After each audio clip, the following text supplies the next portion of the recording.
Hugasan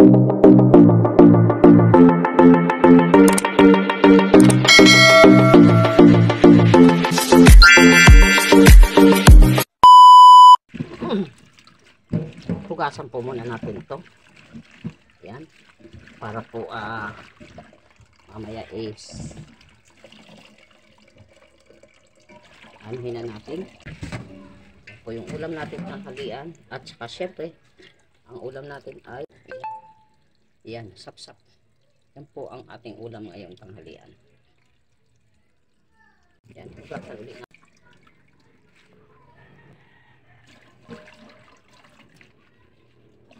Ayan na po yung ating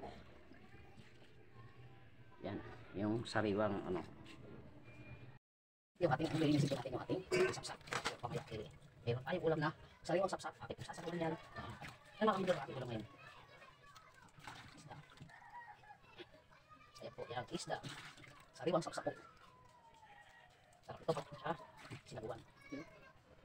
Sarap nito pag sinabuan. Sasabawan natin sa kamatis. Sa kalamansi. Kalahati ay pituin natin. Kasi mag-isa lang tayo, hindi natin mauubos na. Ayan. Sarap ng ulam natin ngayon. So ayan po ang ating sapsap na ating lulutuin maya-maya lang po. Ating pong sasabawan yan. At syempre ito yung ating panahog, yung ating tawag dito, talbos ng kamuti. Syempre ayan, at meron tayo dito kamatis. Syempre at sili. Ayan yung ating po. Syempre kalamansi. Yan po ating mga panahog ngayon. Ay guys, lalagyan na natin sibuyas. Ayan yan, ating sibuyas. Syempre lalagyan na natin ang kamatis. Yan. Ito na yung kamatis. Lagyan na natin. Yan yung kamatis. At syempre sili. Lagyan na natin yung sili. Sabawan natin. Kamindor, sabawan natin para may kunting sabaw po tayo. Maya-maya ay atin ang isasalang to. Para masarap. Tawag dito. Mga kabindors, ayan, nagkalaga kagad ang ating sasabawang tawag dito. Sinabawang lagyan na natin ang sapsap. Isda. So yan na. Wow, swabe na naman ang ating ulam ngayon. At syempre ilalagay na natin yung dahon ng iyon o. Iyon o. Ayan, yung dahon ng tawag. Ayan. Ayan naman ang ating ulam ngayon tanghalian. Simpleng ulam, pero nandun yung sustansya dahil sariwang gulay po. Ayan, tulad ng sinabi ko sa inyo kahapon na tayo magluluto na kung ano lang ang mayroon dito sa tabi-tabi. Ayan na. Parang kasama nito pati kapitbahay sa sabaw. Wow. So, yan na po ang ating tanghalian. Yummy. Sili. Yan, tara kain tayo.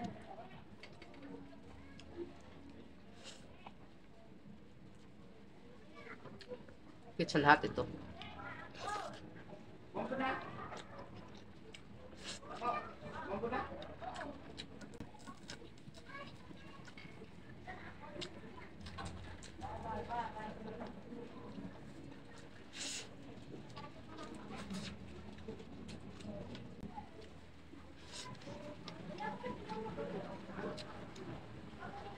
Dami. Tulad sinabi ko sa inyo kahapon, tayo magluluto ng yung mga mumurahing pagkain lang.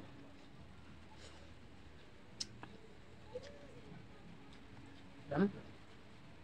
Yung ating gulay.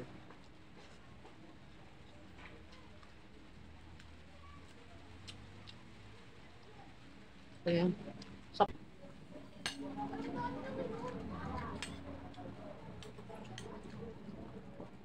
Yan. Pagdating sa gulay. Ano tayo dyan? Pagdating sa gulay. Dahil yun ang gusto ko.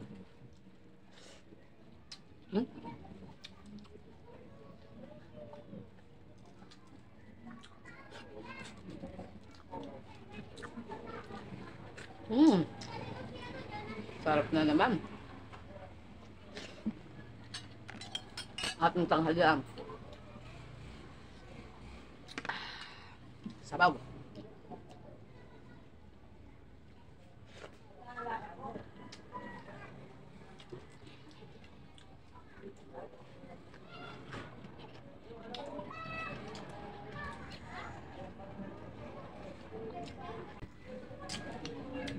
Pag maliliit na isda, bakit kaya malasa?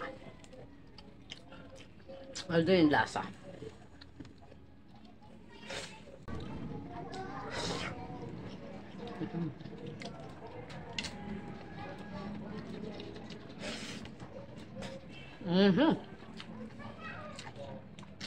Naman.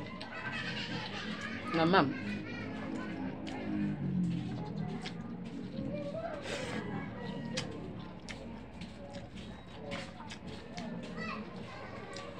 Dami.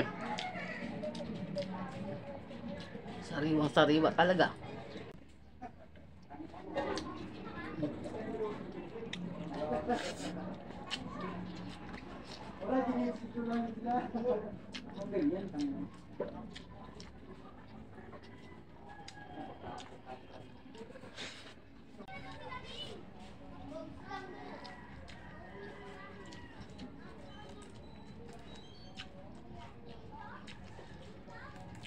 Simpleng ulam lang.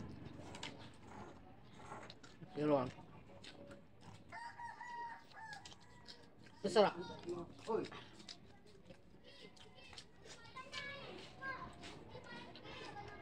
Ba?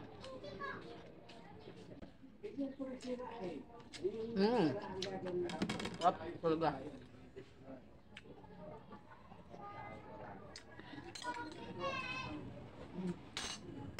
Ah.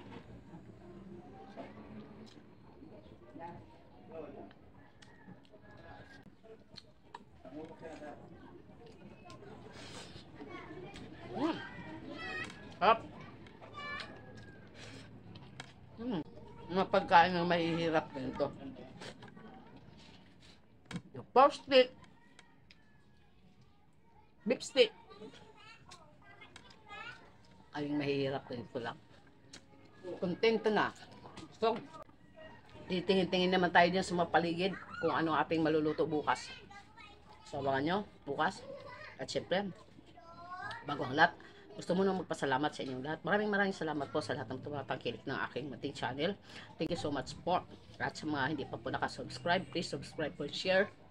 At lagi pong pindutin ang notification bell para lagi po kayo updated sa aking mga videos. Thank you so much po at happy lunch time po. Ayan, tapos na naman tayo sa ngayong araw at thank you po.